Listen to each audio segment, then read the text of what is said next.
నమస్కారం అండి. నేను డాక్టర్ మోవా శ్రీనివాస్ మాట్లాడుతున్నానండి. మనం ఇవాళ చాలామంది ఆడవాళ్ళలో ఉండేటటువంటి అతి సామాన్యమైనటువంటి ప్రాబ్లం గురించి మాట్లాడదాం. Menses and moods.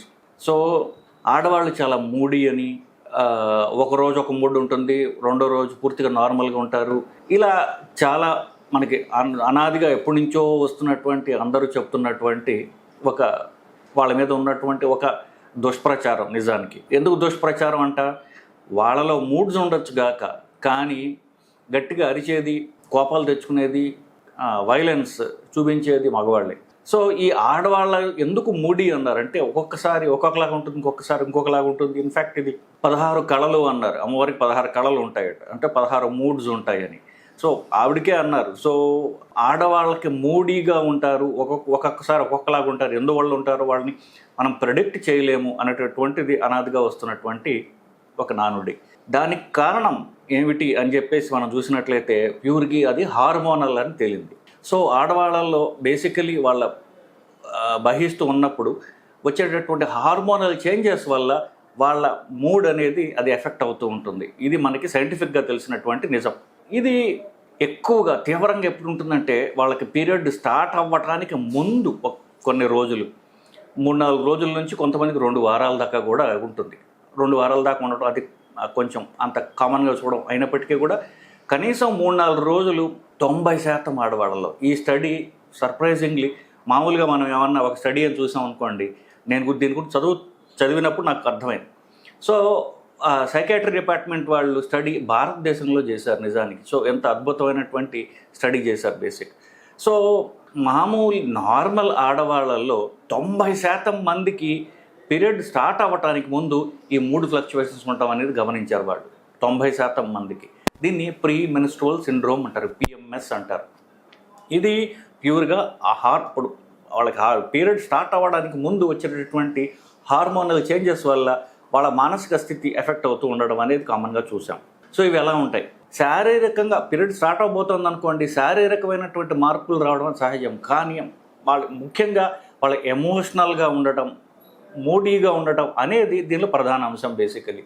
సో శారీరకంగా చూసినప్పుడు కాస్త అన్నం తినడం సరిగ్గా వాళ్ళకి కడుపు కొంచెం తినంగానే కడుపు ఉబ్బరంగా ఉండడం లాగా ఉండడం, పొత్తి కడుపులో బేసికలీ నొప్పిగా ఉన్నట్టుగా ఉండటం, వాళ్ళకి కొంతమంది విరోచనంలాగా రావడం, పొత్తి కడుపులో నొప్పి ఏంటి పీరియడ్ రాకముందే మెల్లమెల్లగా వాళ్ళకి స్టార్ట్ అవ్వడం, ఇట్లాంటివి మనం చూస్తూ ఉంటాం. రొమ్ములు, చెస్ట్ వాళ్ళకి కొంచెం నొప్పిగా ఉన్నట్టుగా, చెస్ట్ ఫుల్గా ఉన్నట్టుగా అనిపించడం, ఇట్లాంటివి కామన్గా చూస్తాం. ఇవి ఫిజికల్ సిమ్టమ్స్. మానసికంగా చూసినప్పుడు మీకు ఈజీగా కోపం రావడం, లేకపోతే ఇరిటబుల్గా ఉండటం, చిరాకుగా ఉండటం, కొంతమందికి ఆపోజిట్గా ఉండడం, కొంతమందికి ఏంటి ఏమి ఇంట్రెస్ట్ లేకపోవడం, బయటికి వెళ్ళాలన్నా మీ ఫ్రెండ్స్తో మాట్లాడాలన్నా వాళ్ళకి ఇంట్రెస్ట్ లేకపోవడం, ఎప్పుడు విడ్రాన్గా ఒంటరిగా ఉండడం, కొంతమందికి నిజానికి 30-40% మందికి సూయిసైడల్ ఐడియేషన్ ఉండడం, ఇట్లాంటివి గమనించారట. ఇన్ఫ్యాక్ట్ ఒక స్టడీలో ఎవరైతే ఆడవాళ్ళలో సూయిసైడ్స్ చేసుకుని వాళ్ళని కాపాడబడతారో 50% మంది అమ్మ మీ పీరియడ్ ఎప్పుడు స్టార్ట్ అవబోతోంది అంటే ఆ పీరియడ్కి ఫ్యూ డేస్ ముందని చెప్పారట. అంటే టిపికల్ సూయిసైడల్ ఐడియాస్ రావడం వాళ్ళకి, కొంతమంది సూయిసైడ్ అటెంప్ట్ చేయడం, ఇట్లాంటివి జరుగుతుంటాయి. దానికి ఆపోజిట్ కూడా జరుగుతుంది, తీవ్రమైనటువంటి ఆందోళన, గుండెదడ అలా అనిపించడం, ఇట్లాంటివి కూడా దాన్ని ప్యానిక్ అటాక్ అంటారు. సూయిసైడల్ ఐడియేషన్ కాస్త ఇరిటబిలిటీకి పెరిగిపోయింది అనుకోండి. ప్యానిక్ అటాక్స్ అంటే ఏమిటి, తీవ్రమైనటువంటి భయం రావడం, చెమటలు పట్టడం, గుండె దడలాగా రావడం, సో ఇట్లాంటివి కూడా జరుగుతూ ఉంటాయి. కొంతమంది కళ్ళు తిరిగి పడిపోతూ ఉండడం, ఇట్లాంటివి మానసికమైనటువంటి సిమ్టమ్స్ పీరియడ్స్కి ఫ్యూ డేస్ ముందు తీవ్రంగా ఎక్కువ రావడం అనేది చూస్తూ ఉంటాం. దీన్ని ప్రీ మెన్స్ట్రువల్ సిండ్రోమ్ అంటారు. ఈ ప్రీ మెన్స్ట్రువల్ సిండ్రోమ్ ఉన్న వాళ్ళల్లో ఒక 130 మందికి, అంటే 20-40% మందికి, యావరేజ్ 30 మందికి వేసుకోవచ్చు, ఇది తీవ్ర రూపం దాలుస్తూ ఉంటుంది. దాన్ని ప్రీ మెన్స్ట్రువల్ డిస్ఫోరిటిక్ డిజార్డర్ అంటే ఇదే సిమ్టమ్స్ ఇంకా తీవ్రంగా ఉంటాయి అన్నమాట. ఇందాక నేను చెప్పిన చూసారా, అవి దీనిలోకి వస్తాయి. ఏమిటి, నాకు సూయిసైడల్ ఐడియాస్ రావడం, లేకపోతే తీవ్రమైనటువంటి ఆందోళన రావడం, సో ఇట్లాంటివన్నీ జరుగుతూ ఉంటాయి వాళ్ళకి. ఒకవేళ ఇట్లాంటి తీవ్రమైనటువంటి సిమ్టమ్స్ వల్ల మీ దైనందిన జీవితంలో, అంటే మీ జాబ్లో కానివ్వండి, ఇంట్లో కానివ్వండి, పర్సనల్ రిలేషన్స్ దెబ్బతింటున్నాయి, ఇట్లాంటివి వచ్చినప్పుడు అది తీవ్రమైనటువంటి ప్రీమెనోపాజల్ ప్రీ మెన్స్ట్రువల్ సిండ్రోమ్ అనుకోవాలి. కొన్నేళ్ల క్రితము నేను బ్యాంకాక్లో ఒక సైకాట్రిక్ కాన్ఫరెన్స్కి వెళ్ళాను. నేను వృత్తిరీత్యా కార్డియాలజిస్ట్ని అయినప్పటికీ నాకు సైకాట్రీ వల్ల సైకాట్రీ అంటే తీవ్రమైనటువంటి ఇంట్రెస్ట్ ఉండడం వల్ల ఆ సైకాట్రీ పుస్తకాలు చదవటం కానివ్వండి, నా ఫ్రెండ్స్ సైకాట్రిస్ట్తో నిరంతరం మాట్లాడుతూ ఉండడం, ఇట్లా కొన్ని కాన్ఫరెన్స్లకు వెళ్ళాను. అక్కడ ఒక సైకాట్రీ మిత్రుడు, అతను గుజరాతీ వాడు అనుకుంటాను, అతను నాకు కొన్ని ఫోటోలు చూపించాడు. ఒక ఆవిడ మెన్స్ట్రుయేషన్ ముందు ఎంత తీవ్రమైనటువంటి వైలెంట్ బిహేవియర్ చూపిస్తుందంటే, వాళ్ళ భర్తకి కొరుకుతుంటే బేసికలీ ఆల్మోస్ట్ లైక్ తీవ్రమైనటువంటి గాయాలు అవుతున్నాయి. అతను చెప్తాడట, అసలు 3-4 రోజులు ఈ అమ్మాయి అసలు ఎవరో ఎంత వైలెంట్గా బిహేవ్ చేస్తుందో నేను చెప్పలేనండి. 3 రోజుల తర్వాత పూర్తిగా నార్మల్ అయిపోతుంది మళ్ళీ. సో ఇది టిపికల్గా నేను చెప్పినటువంటి తీవ్రమైనటువంటి ప్రీమెన్స్ట్రువల్ సిండ్రోమ్, పిఎంఎస్ అంటారు. సో నిజంగా మానసిక ప్రాబ్లమ్స్ ఉన్న వాళ్ళకి వీళ్ళకి తేడా ఏంటంటే, ఆ 3 రోజులు ఎంత డిఫరెంట్ బిహేవియర్ చూపిస్తారో 3 రోజుల తర్వాత పూర్తిగా వాళ్ళు నార్మల్గా ఉంటారు. ఎట్లాంటి ప్రాబ్లం మనసు ఈ బయస్టు మెన్సెస్ స్టార్ట్ అయిందో సిమ్టమ్స్ అన్నీ తగ్గిపోతాయి వాళ్ళు. సో ఇట్లాంటివి మనం నేను చెప్పినట్టుగా 90% ఆడవాళ్ళలో చూస్తాం, చాలా కామన్ ఇది. సో దానివల్ల సరైనటువంటి అవగాహన లేక వాళ్ళని గేలి చేయడం, వీళ్ళు నాకేదో ప్రాబ్లం ఉందనుకోవడం, ఇట్లాంటివి జరుగుతుంది. ఇది ఒక తీవ్రమైనటువంటి మానసిక ప్రాబ్లం కాదు. చెప్పినట్టుగా ప్రీ మెన్స్ట్రువల్ సిండ్రోమ్ అనేది 90% ఆడవాళ్ళలో చూస్తూ ఉంటాం. కానీ మీరు దాని గురించి సఫరింగ్లోకి లోన్ అవ్వాల్సినటువంటి అవసరం లేదు. మీకు శారీరక నొప్పులు ఉన్న, మానసిక ఎమోషనల్ ప్రాబ్లమ్స్ ఉన్నప్పటికీ వాటన్నిటికీ కూడా మీరు మీ డాక్టర్ని సంప్రదించి ట్రీట్మెంట్ తీసుకోవచ్చు. నెక్స్ట్, ఏ ప్రాబ్లమ్స్ ఉన్నప్పుడు ఎవరెవరిలో ఇవి తీవ్రంగా వస్తాయి అంటే, కొన్ని రకాలైనటువంటి గైనకాలజీ ప్రాబ్లమ్స్ ఉన్నప్పుడు, ఇప్పుడు కొంతమందికి వాళ్ళు కొన్ని రకాల ఆడవాళ్ళ ప్రాబ్లమ్స్ ఉంటాయి. అవేంటంటే పరీక్ష చేసుకోకపోతే అసలు ప్రాబ్లం ఉన్నట్టే తెలియదు. ఫర్ ఎగ్జాంపుల్ యూటరస్ మీద ఉన్నటువంటి ఫైబ్రాయిడ్స్, ఇట్లా కొన్ని ప్రాబ్లమ్స్ ఉంటాయి. పీసీఓడి అనేటువంటి ప్రాబ్లము వీళ్ళు పిల్లలు కావాలనుకుంటున్నప్పుడు తప్ప చాలామందికి తెలియదు. కాస్త లావుగా ఉంటారు, బట్ వాళ్ళకి ఏంటంటే పీసీఓడి ప్రాబ్లం ఉందని పరీక్ష చేసుకుంటేనే తెలియదు. ఇర్రెగ్యులర్ పీరియడ్స్ వస్తున్నా కూడా వాళ్ళు పెద్ద పట్టించుకోరు.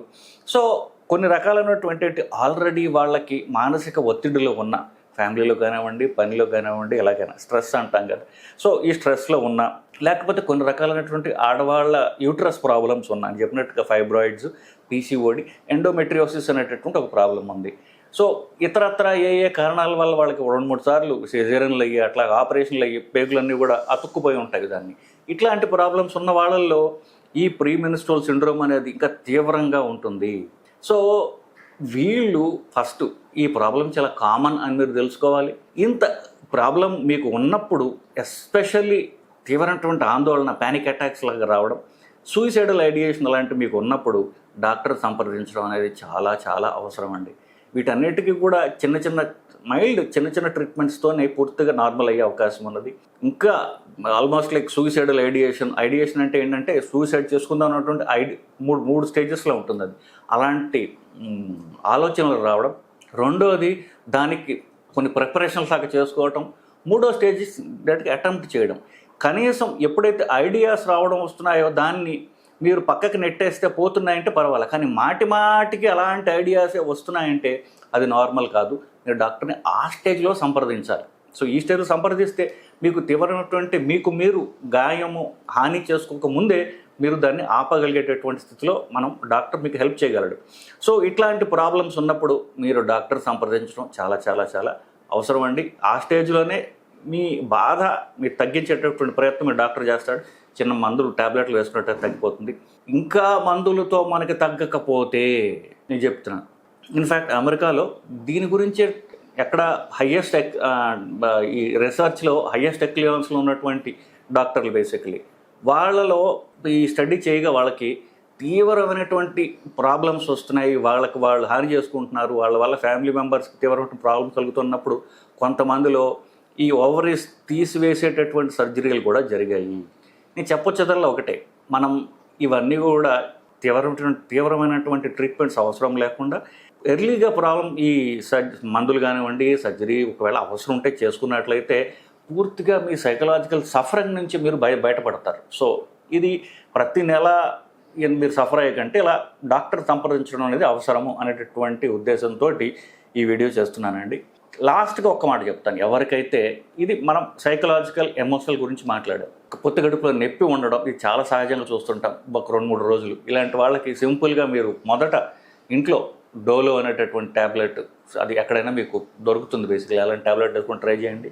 తర్వాత మెఫినిమిక్ యాసిడ్ అనేటువంటి ఒక ట్యాబ్లెట్ ఉన్నది, అది ప్రతి నిత్యం చాలా మంది వాడుతూ ఉంటారు. ఇలాంటి మయోస్పాస్ అని ఒక ట్యాబ్లెట్ ఉన్నది.